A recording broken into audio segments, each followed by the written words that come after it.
오늘 본문 말씀이 좀 설교에 잘 안 사용하는 말씀일 수 있습니다. 그래서 성도님께서 오늘은 정신을 딱 차리고 말씀을 좀 집중해서 들었으면 좋겠습니다. 오늘 제목은 무너진 중심 잡기라는 제목입니다. 그 역대기라고 하는 역대상, 역대하 이 두 가지 성경책을 우리가 좀 익숙하신 분도 있지만 익숙하지 않은 분이 많을 것이고, 성경 역대상 1장부터 쭉 읽어보면 족보가 계속 나와요. 그러니까 읽고 이 말씀이 왜 대체 여기 기록되어져 있는가라는 것이 좀 의아하고 또 이해하기 어려우니까, 익숙하지 않은 사람 이름이 나오니까 쉽게 그냥 눈으로 스쳐 지나가듯 넘어갈 수 있습니다. 저 또한 그렇고요. 여러분도 그럴 수 있습니다. 그래서 이 역대상하가 기록되어 있는 이 상황을 좀 잠깐 설명을 드리면 그보다 좀 쉬울 것 같습니다. 그래서 오늘 성경 말씀은 역대상, 역대하를 성경 읽을 때 이해가 되는 어떤 배경이 좀 설명이 되어질 것 같습니다. 그래서 우리 역대상, 역대하, 그 영어 이름으로는 Chronicles 이렇게 돼 있어요. Chronicle. 그럼 이거는 시간주 순으로, 연대기 순으로 기록되어 있는 그런 이름인데, 사실 70인경이라고 하는 헬라어 성경에 보시면 그 뜻이 그 뜻 말고 다른 뜻, 저도 모르는 거기 때문에 적어왔습니다. 파랄레이포메나. 몰라도 돼요? 뭐냐면 이거는 간과한 것들, 빠뜨린 기록들, 그러니까 앞에 열왕기상하고 겹치는 부분이 있단 말이에요. 열왕기상하에서 빠진 기록들을 보충한 책, 이렇게 생각하면 됩니다. 그러니까 뭐가 빠졌지? 대부분 다 있는 것 같은데 그 대부분 있어요. 그런데 더 강조하고 싶은 성경의 내용이 이 가운데 있습니다. 그래서 배경이 포로로 끌려갔다가 70년 동안 바벨론에 있다가 돌아오는 이스라엘 백성들에게 주는 어떤 교훈과도 같은, 그리고 어떻게 신앙생활을 해야 될지에 대한 방향을 제시하는, 중심을 바로잡게 하는 그런 내용으로 기록되어져 있어요. 자, 잠언 말씀에 이런 말씀이 있습니다. 한 줄인데 한번 읽어볼까요? 시작. 의인은 그 뿌리로 말미암아 결실하느니라. 여러분, 뿌리가 흔들리면 겉에 아무리 멀쩡해도 시간이 지나면 반드시 죽습니다. 그래서 이 역대기는요, 흔들려져 있는 뿌리를 바로 세우기 위한 말씀이다. 이런 그림을 좀 가지고 보시면 좋겠습니다. 이스라엘 백성들이 바벨론에서 돌아올 때 에스라가 처음에 돌아오면서 모세의 율법을, 이스라엘 중심이라고 할 수 있는 율법을 재확립하고 싶어서 이 가나안 팔레스타인 땅으로 돌아옵니다. 그래서 성전을 재건하고 성벽을 재건하기 위해서 애를 쓰지만 제대로 되지 않아요. 두 번째, 느헤미야에 같이 왔을 때 그때 비로소 성벽과 성전이 재건되어지는 게 조금 확립되어져 가는 모습을 봅니다. 그때 쓰여진 성경이 이 역대기예요. 그러니까 포로로 돌아와서 성벽도 성전도 재건해서 이스라엘에 무너져 있었던 나라를 재건하고 근본을 다시 세울 때 쓰여진 성경이 이 역대기입니다. 그러니까 역대기를 저자가 누군지 모른다라고 얘기하는 사람도 있고, 에스라가 이 역대기를 적었을 것이다 라고 얘기하는 학자도 있습니다. 저는 에스라가 적었을 것 같은 쪽에 좀 기울어져 있는 사람인데, 어쨌든 배경이 그렇다고요.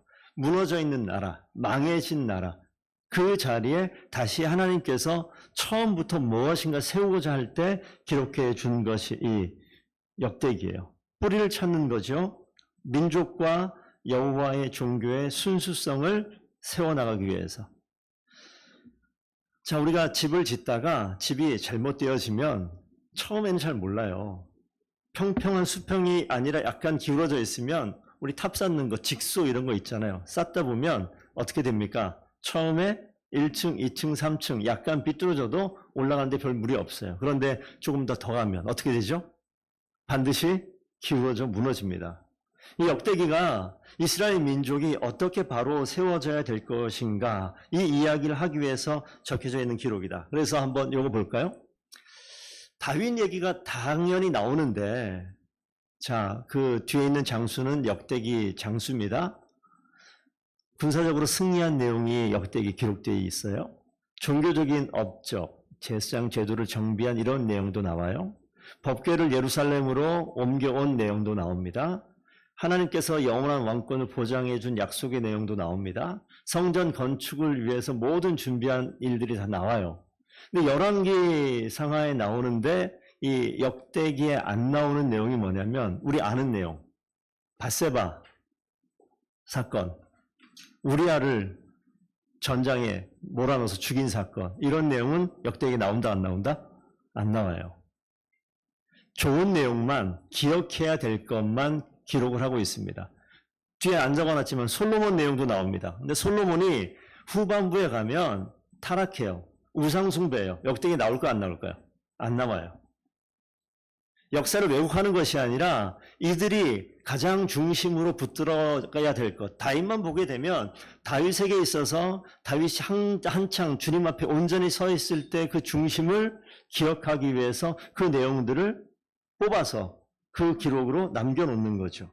그래서 오늘 내용 이 성경을 여러분 이렇게 한번 좀 잘 안 보실 텐데 오늘 제가 9장을 봅니다. 9장을 보는 그 앞에 전반부에 자, 앞뒤로 한번 보세요. 다윗 왕궁 중심에 다윗 중심의 족보가 기록되어져 있어요. 뒤로 가면요. 사울 중심의 족보가 또 기록되어져 있어요. 다윗 왕국 중심에서 가장 중요한 유다 지파의 족보가 기록되어 있습니다. 그리고 가운데 센터에 누가 있냐면 레위 지파가 있어요.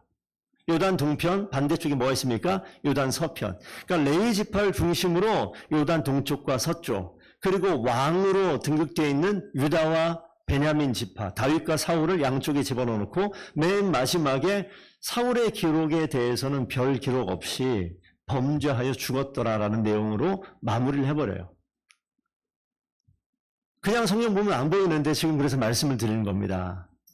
그 가장 뿌리로 들어가서 이 가장 중심에 이야기하고 있는 게 뭐냐면 레위 지파예요. 오늘 이스라엘 백성들이 포로에서 돌아와서 그 땅 가운데 하나님의 나라를 새로 세울 때 가장 중요하게 여기는 두 가지가 있는데 하나는 다윗 중심으로 순수한 왕권이 계속 이어져 나가야 될 것과 두 번째는 그 중심에 무엇이 있느냐? 레위 지파, 성전, 하나님. 이게 그 센터의 중심에 있어요. 여기서 한번 질문해 볼게요. 여러분의 인생 가운데 지금 가장 중요한 거 있죠? 2025년 6월에 가장 중요한 게 있습니까? 우리 중고등학생들 기말고사 6월에 있어요? 7월에 있어요? 7월. 그럼 6월은 준비하는 시간? 7월은 시험 보는 시간. 6월에 가장 중요한 게 뭡니까? 여러분 인생에? 예. 내가 중학생이었어도, 내가 고등학생이었어도, 시험 잘 봤으면 좋겠습니다. 이게 내 생각에, 뭐 학교 끝나면 늘 학원 가고, 시험 준비하고, 이런 패턴으로 돌아가잖아요? 그러니까 내가 하고 싶은 것과 나를 몰아가는 게 달라요. 그렇죠? 여러분 계속 공부하고 싶습니까? 놀고 싶어요. 내가 놀고 싶은 것과 나를 압박해 오는 게 달라요. 우리 어른들로 가볼까요? 내가 하고 싶은 것과 해야만 하는 게 달라요. 그리고 정말 이거 해야만 되나? 뭐 때문에 해야 되지? 먹고 사는 것 때문에 해야만 되는 것. 이건 즐겁지 않아요. 근데 해야만 합니다. 이스라엘 백성이 민족이 세워져 나갈 때 정말 중요하게 해야만 하는 것이 있는데 민족을 살리는 게 있는데 오늘 역대기 내용으로 보시게 되면 그거 뭐냐면 레위 지파를 중심으로 한 하나님께서 이스라엘 백성이 멸망하기 전까지 흐름을 보니까 하나님 중심으로 세워진 하나님의 왕국이 무너지기 시작합니다. 비뚤어지기 시작합니다. 한 개인도 마찬가지고 왜 사울이 첫 번째 왕이었었는데 왜 사울 지파가 대를 이어서 왕이 되지 못하고 레위 지파, 유다 지파에 있는 다윗이 왕이 되어집니까? 그 자리에서는 분명 한 가지 있어요. 사울의 가장 큰 실수가 뭐냐면 하나님이 사울에게 민족을 맡기고 이스라엘 나라를 맡기는 왕의 자리에 세워놨는데 사울이 하나님을 바라보는 게 아니라 자기 중심으로 살아갔던 삶의 모습이 있어요. 두 번의 전쟁이 나오는데 이거는 기억하세요. 하나는 한번 따라해 봅시다. 이쪽 파트 블레셋 한번 따라해 보 블레셋. 이쪽 파트 어떻게 알았어요? 아말렉. 예, 설교가 누출은 안 됐는데 예, 블레셋과 아말렉 이 상당히 중요한 게 뭐냐면 그 민족이 중요한 게 아니라 한 번의 기회 때 실패했다면 두 번째 기회 때 돌이켰어야 되는데 블레셋과 전쟁 가운데 자기가 제사를 드려요. 번제를 드려요. 자기가 드리는 게 아니라 제사장인 사무엘이 그 제사를 집례해야 되는데 그 중심에 급한 마음에 하나님께서 정해놓은 방법대로 흘러가야 되는데 급한 마음에 당장 전쟁에 이러다가 망할 수도 있겠다, 전쟁에 패할 수 있겠다라는 내 생각이 올라와서 내 판단으로 그 자리에서 번제를 드립니다. 번제 드리자마자 바로 사무엘이 등장하는 장면이 하나 나와요.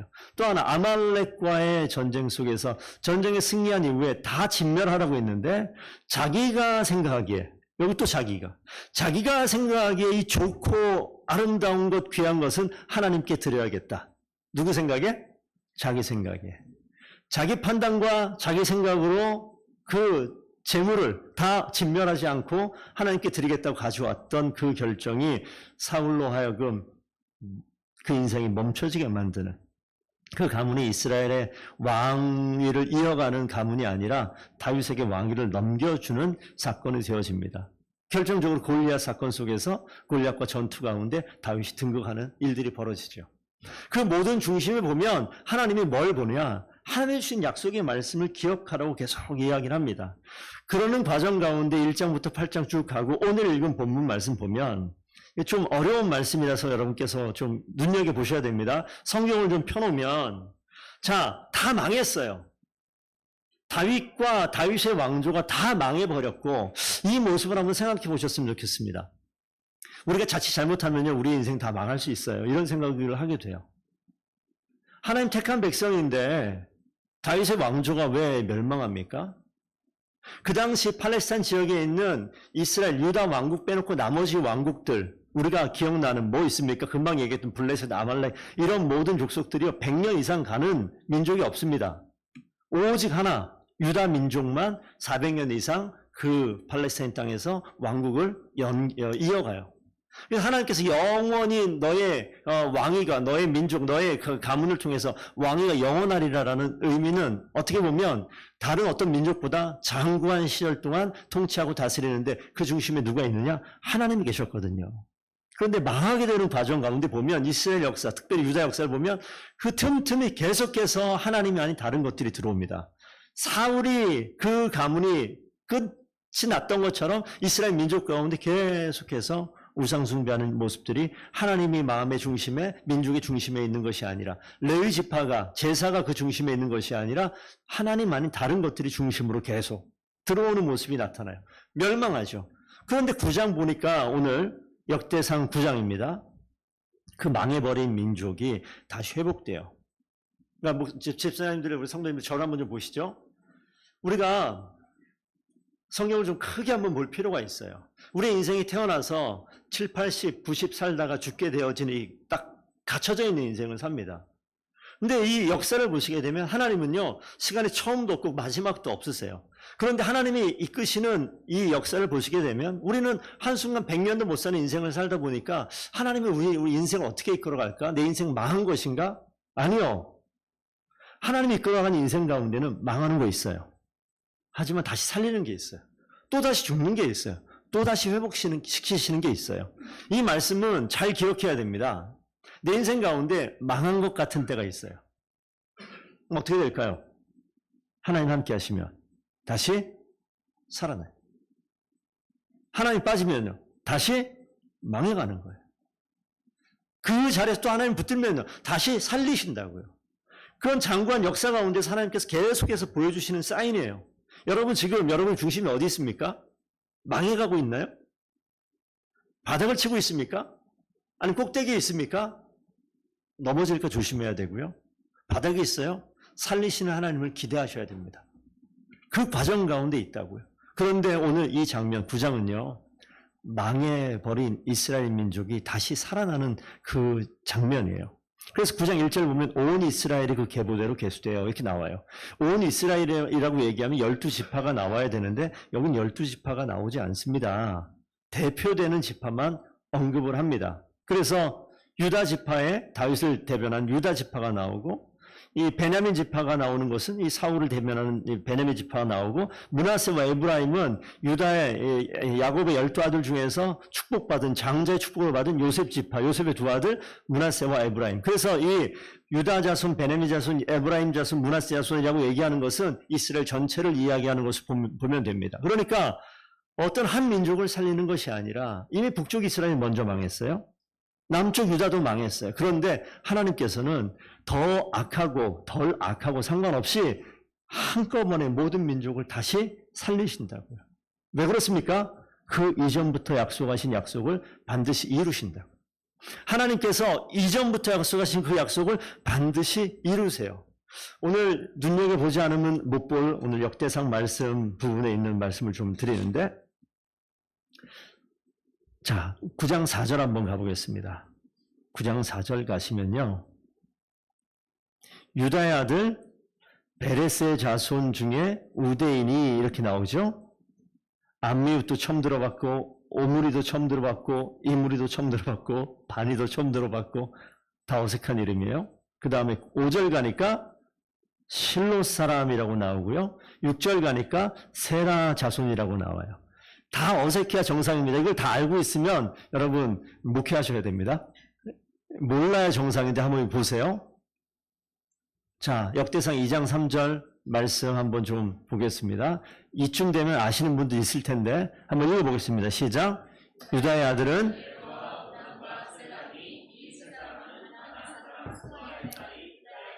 거기까지만요. 유다의 아들이 셋이 있었는데 첫째 아들이 악한 일을 해서 죽었다고 나와요. 둘째 아들, 셋째 아들, 여기에서 나오는 이 다말이라는 며느리가 등장하는 거 아시죠? 유다의 며느리 다말이 등장하는데, 다말에게 지금 유다에게 세 아들, 누구의 자녀냐면 수아의 딸이라고 이름 나오지 않아요.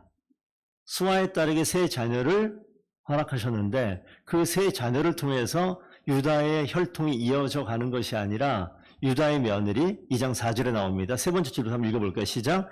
유다의 며느리 다말이 유다에게 베레스와 세라를 낳아주었으니 유다의 아들이 모두 5이라.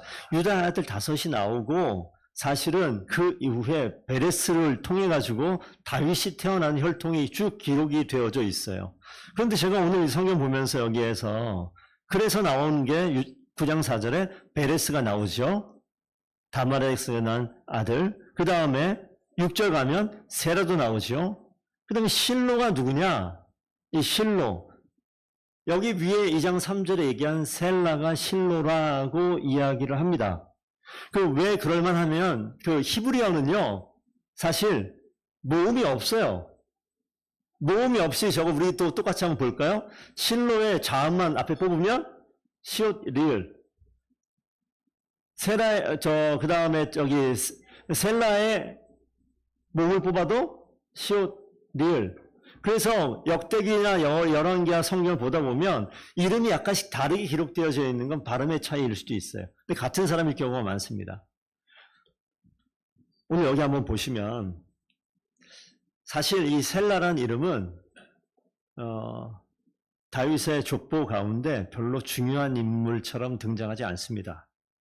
다윗의 왕가에 언급되지 않는 그런 이름일 수 있어요. 그런데 포로기로 돌아와서 새롭게 회복할 때 누구를 기억합니까? 잊혀져 있는 그 사람을 기억해서 이 안에 집어넣어요.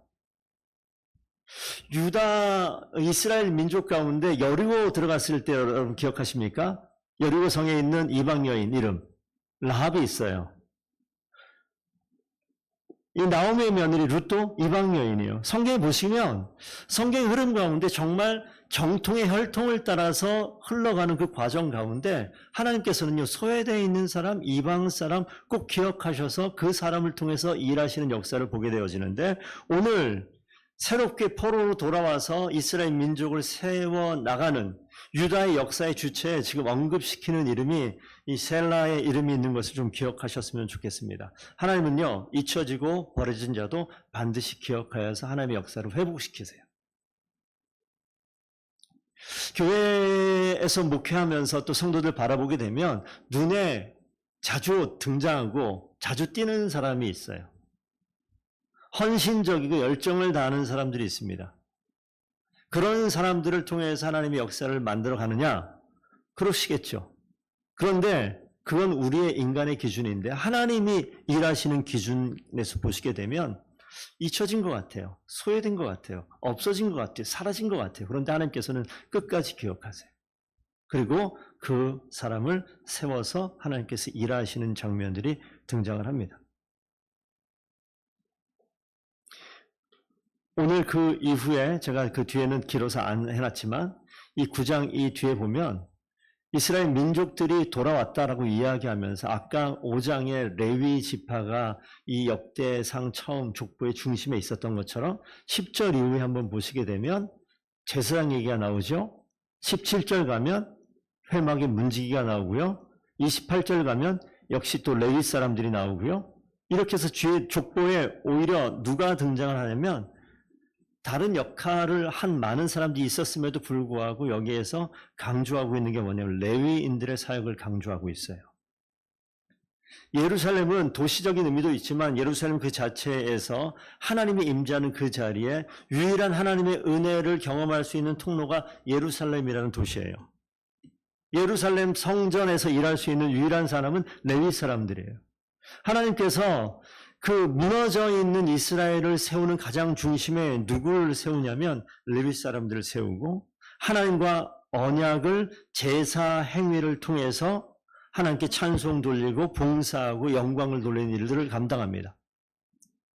아니 지금 세워나갈 게 너무 많다고요. 성벽이 다 없어요. 성전도 없어요. 아무것도 없어요. 그 과정 가운데 무엇을 먼저 해야 됩니까? 여러분 새로운 맨 땅에 아무것도 없는 지역에 가면 여러분 뭐 먼저 하겠어요? 오늘 밤에 자야 되는데 뭐 하겠어요? 완벽한 집은 못 짓더라도 집 비스무리하게 비는 피하고 뭐 만들지 않겠습니까? 여러분 무인도 가면 뭐 하겠어요? 먹을 것도 찾고 뭐 하지 않겠습니까? 아무것도 없이 폐허되어 있는 그러한 것을 한번 상상해 보면 이 기록은 좀 맞지 않는 것 같아요. 왜 레위 사람들이 중심이 되고 왜 하나님의 성전을 먼저 지어야 되고 열왕기 상하에 보통 민족이 세워진 역사 가운데 빠뜨려져 있는 것을 보충한다. 근데 그것이 가장 중요하다. 그게 뭐냐면 레위 지파가 이 민족의 중심으로 하나님 중심으로 이 민족이 세워져 나가야 될 것을 강조하고 있죠. 그 뒤의 내용도 그렇습니다. 그 느디님 사람이라고 얘기하는 사람들 사실 노예예요. 종이에요. 이 민족을 세워나가는데 레위 지파가 중요한 역할을 하지만 그 레위 지파 가운데 느디님 사람은 종들이고 노예였었는데 이들이 종의 자리에 노예 자리에 있던 이들을 가장 중요한 핵심으로 지금 끌고 온단 말이에요. 하나님의 언약 백성을 세워나가는 귀한 자리에 하나님께서 세워나가세요. 결단 기도하는 시간 아니고요. 제사장이 필요한 것 같습니까? 아니면 성전 문지기가 필요한 것 같습니까? 둘 다 필요하겠죠. 눈에 가장 잘 보이는 사람은 제사장이에요. 제가 성당에서 예배드릴 일이 거의 없지요. 그런데 미국에 옛날에 공부할 때 토요일 날 카톨릭 성당에서 뭐 하는 게 있어서 토요일마다 거기 미사가 있어가지고 한 몇 번 가본 적이 있어요. 딱 들어가니까 뭐 학생들 많이 있었던 동네이기 때문에 이렇게 있는데 딱 들어가자마자 제일 신기했던 것은 우리처럼 이런 의자가 아니라 장의처럼 돼 있는데 바로 앞에 이렇게 끌어당기면 무릎 받쳐서 무릎 꿇게 하는 그런 장의자가 있어요. 그럼 제일 처음에 들어가면 뭐 하냐면 모양이 이렇습니다. 딱 들어가면 무릎을 꿇어요. 그리고 손을 긋고 기도하고 이렇게 자리에 앉아요. 남들 하는 걸 봤어요. 들어오는 사람은 모두 그렇게 하더라고요. 앞을 향해서. 거기까지 오케이. 그 다음에 어떤 찬양과 함께 옆에서 신부님이죠. 쫙 나오는데 난 무슨 왕이 등장하는 줄 알았어요. 아주 화려한 옷을 쫙 다 입고 뒤에 복사라고 하는 이 하얀 옷 입은 그 아이들이 쫓아가고 쫙 저 앞에까지 나가는데 보는데 시선이 집중됐어요. 누가 봐도 그 공간에선 저분이 제일 중요한 인물이야. 그분이 움직이는 것에 따라서 이 모든 예배가 왔다 갔다 합니다. 포도주 잔을 이 큰 것을 들고 뭐 이렇게 하면 앞에서 교인들이 성도들이 쫙 나가서 거기는 모일 때마다 성찬을 하기 때문에 쭉 그 신부님의 몸짓, 손짓, 움직임 하나하나에 다 움직여요. 그러니까 제가 그 자리에서 누가 가장 중요할까? 저분이 가장 중요한 인물이구나. 그렇게 딱 눈에 보여요. 이때는요.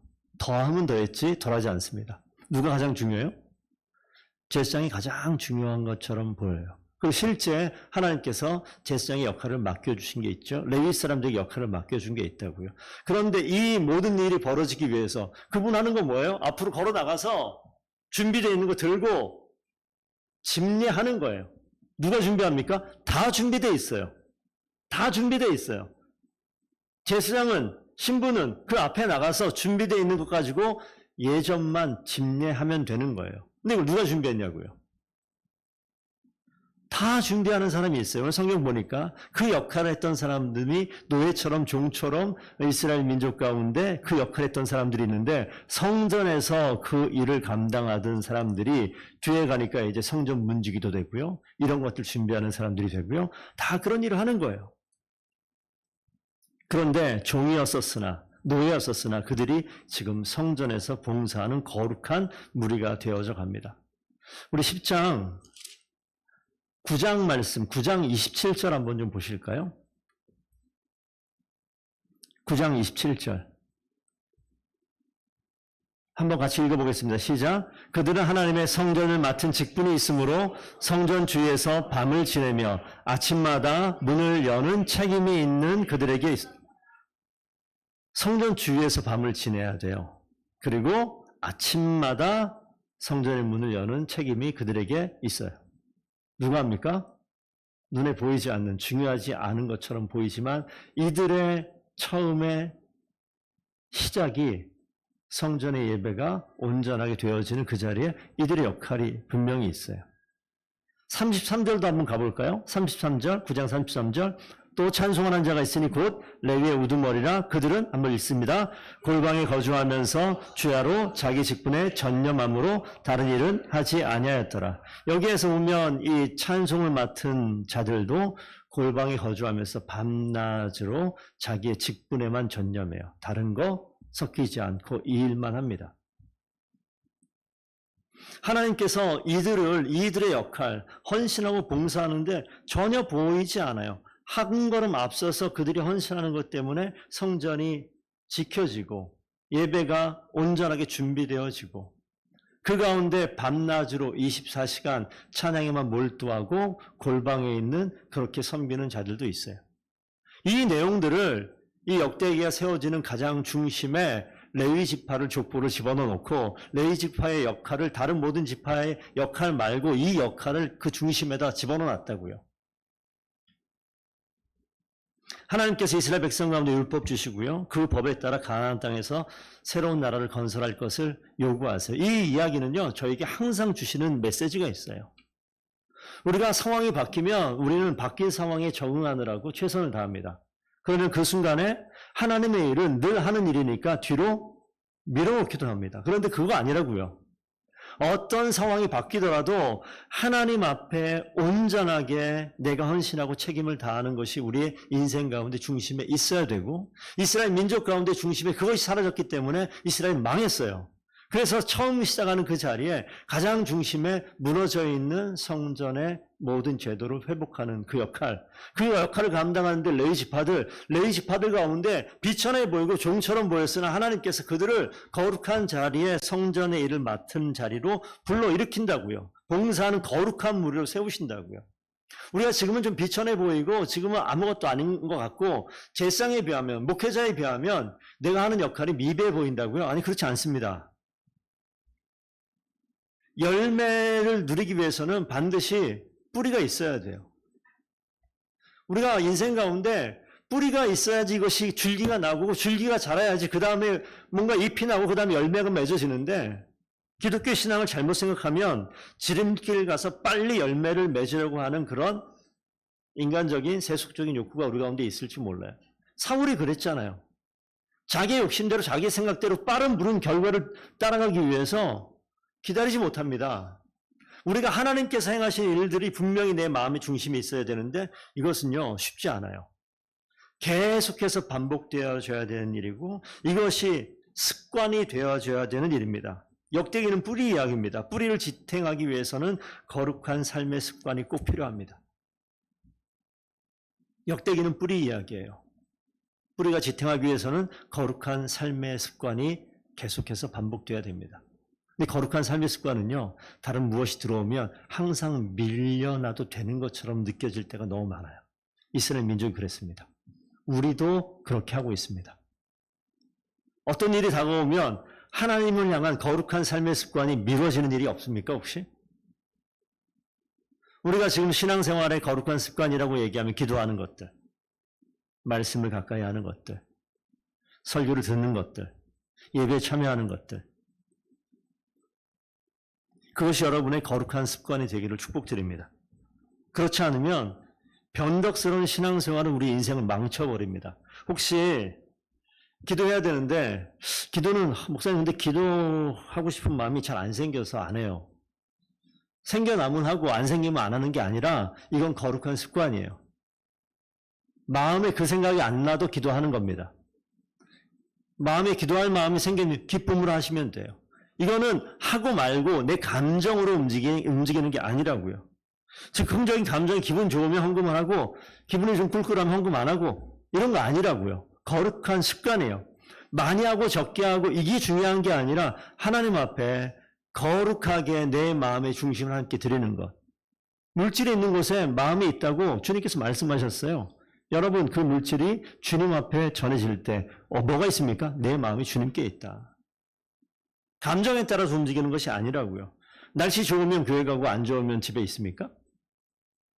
아니 그런 것들. 그러니까 우리가 아무것도 아닌 것처럼 생각할 수 있는데 아니면 벌써부터 언젠가부터 내 인생 가운데 그냥 습관처럼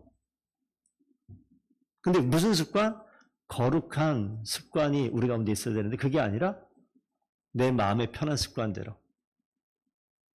이 역대기는요. 뿌리 이야기고 거룩한 습관의 이야기입니다. 여러분 인생 가운데 무너져 있는 거룩한 습관이 뭐가 있나 한번 돌아보셨으면 좋겠어요.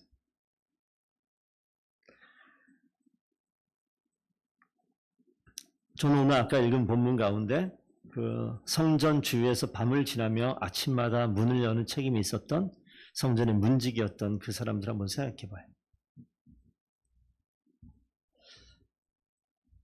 몇 시에 일어나십니까? 푹 자고 나서 깰 때 일어나십니까? 출근하시는 분들 몇 시에 일어나십니까? 예, 그 시간에 일어나시죠. 오늘 출근 안 하면 몇 시에 일어나십니까? 7시까지 만약에 회사를 가야 된다. 그러면 거리에 따라 다르겠지만 1시간, 2시간 전에 일어나잖아요. 책임이 있으니까. 근데 오늘 출근 안 한다. 그럼 몇 시에 일어나십니까? 여전히 5시에 일어나십니까? 아니죠. 거룩한 습관이 여러분 가운데 있었으면 좋겠어요.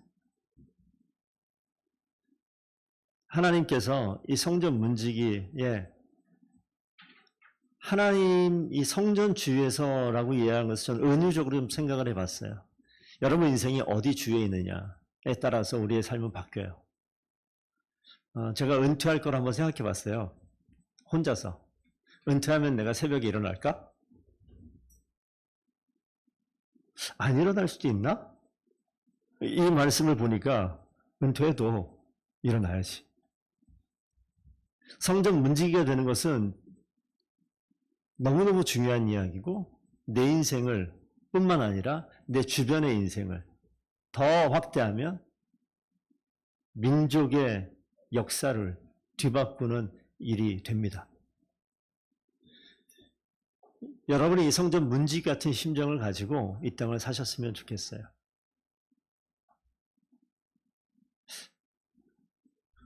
이게 녹화가 되지만 뭐 얘기하겠습니다. 2025년 지금 이 시점에 우리 교회에서 가장 열심히 사는 사람이 저기 율교 집사님이에요. 새벽 5시에 출근해서 12시간 플러스 이상의 시간을 일을 하시더라고요. 혹자들은 뭐 돈 많이 버니까 좋겠다. 이렇게 뭐 부러운지 비난인지 그렇게 이야기하는 사람이 있을 수도 있겠어요. 그러나 그 내면에 들어가서 삶의 자리를 보시게 되면 조금 더 가까이 가서 보면 그렇지가 않아요. 제가 한번 잠시 방문했는데 율교 베이커리에 공용어가 러시아 말인 것처럼 들렸어요. 일하시는 정말 성실한 분들이 많이 있어요. 보니까 자기 일을 하듯 열심히 하는 그런 사람들이 되게 많았어요. 제가 보고 약간 감동했어요. 자기 일처럼 열심히 하더라고요. 사장이 없는데도. 과거 얘기를 한번 생각해 봤습니다. 빵을 하나하나 만드는 것이 그냥 만드는 것이 아니라 선교사를 파송하는 심정을 가지고 빵을 만든다 얘기한 걸 전 기억을 하고 있어요. 지금도 그렇게 일하시려고 믿습니다. 돈을 바라보는 것이 아니라 그 가운데 일하는 사람들, 어려운 사람들, 힘든 사람들이 생각보다 많이 저 사업장에서 일을 하는데 그 사람들에게 그들의 필요를 채우는 자리가 되기도 하고요. 이 성전 문지기가 이 새벽 미명에 아침마다 문을 여는 그 책임을 통해서 단순히 자신의 역할만 감당한 것이 아니라 하나님께서 맡겨주신 사명 가운데 최선 다한 거예요. 여러분들의 일의 자리도 마찬가지입니다. 돈 버는 자리라고요? 그건 뭐 거룩하지 않다고 전혀 그렇지 않습니다. 하나님의 사람으로 여러분들을 다 부르셨고 하나님께서 각자의 역할과 직장과 일터에 여러분을 보내셨어요. 여러분은 그냥 내 사업장 문을 여는 게 아니에요. 여러분이 문을 여는 그것은요, 하나님께서 맡겨주신 하나님 나라의 사명을 감당하기 위해서 문을 여는 거예요. 책임감을 다해서 성실하게 일하는 그 모습이 단순히 경제활동이 아니라 그 성실함과 그 일하시는 모습을 통해서 주변 사람들이 봅니다. 그 가운데 어떠한 상황이라도 오늘 이 말씀이 주는 핵심은 뭐냐면 민족을 세우고 나라를 세우고 역사를 이루어 나가는 그 중심에 단순히 나의 경제활동과 나의 삶의 이익만을 위한 것이 아니라 하나님의 생명의 말씀을 살려내는 그 역할을 감당하는 것을 놓치지 말라라는 거예요. 여러분들이 얼마나 힘든 일을 하는지, 얼마나 즐거운 일을 하는지, 얼마나 안타깝고 어려운 일을 하는지 다 다르겠지만 그 중심에 어떠한 상황이라도 하나님의 말씀이 내 인생을 시작하는 처음 시작이 됐으면 좋겠고요. 하나님을 찬양하는 것이 우리 인생 가운데 놓치지 않는 거룩한 습관이 되기를 부탁드립니다. 그렇게 될 때 하나님께서 우리 인생을 바꿔나가는 거예요.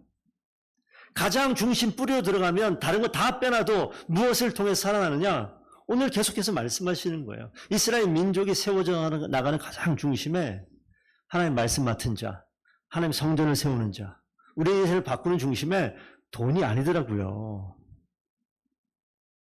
여러분 일터에서 직장에서 하나님의 이름을 드러낼 수 있는 거룩한 향기가 드러나는 하나님의 일꾼들 다 되기를 축복드립니다. 성실함을 통해서 왜 성실할까? 최선 다하는 열심을 통해서 왜 열심을 다할까? 궁금히 여기게 만들어 주십시오. 그리고 내 가운데 나의 영혼과 나의 인생을 뒤바꾸시기 위해서 끝까지 성실하신 예수 그리스도, 어디까지? 죽음의 자리까지 성실하게 달려가신 주님의 일하심을 우리가 알기에 우리가 그 예수 그리스도의 심장을 가지고 끝까지 성실한 거예요. 내가 맡은 일에 끝까지 성실한 거예요. 하나님께서 그렇게 하셨기 때문에 나는 목사가 아니잖아요. 나에게 주신 직업이 있잖아요. 그 자리에서 끝까지 최선을 다하는 거예요. 문을 여는 게 제사를 집례하는 것만큼 중요하다고요. 새벽을 깨우는 게 그 어떠한 역할과 동일하게 하나님께서는 기록해 놓으셨어요. 주야로 골방에서 찬양하는 게 우리 찬양팀들 제일 고생하잖아요. 연습하고 고민하고 반복하고 하나 틀렸다고 속상해하고 좀 편하게 가면 좋겠는데 최선 다하는 그 모습을 보니까 더 열심히 해야겠네. 주야로 자기 식분에 전념하. 하나님 하시는 일들은 성실하세요. 우리 모두가 성실하셨으면 좋겠어요. 하나님 하신 일을 마음에 품으면 그 일에 최선 다하는 정말 멋진 사람이 됩니다.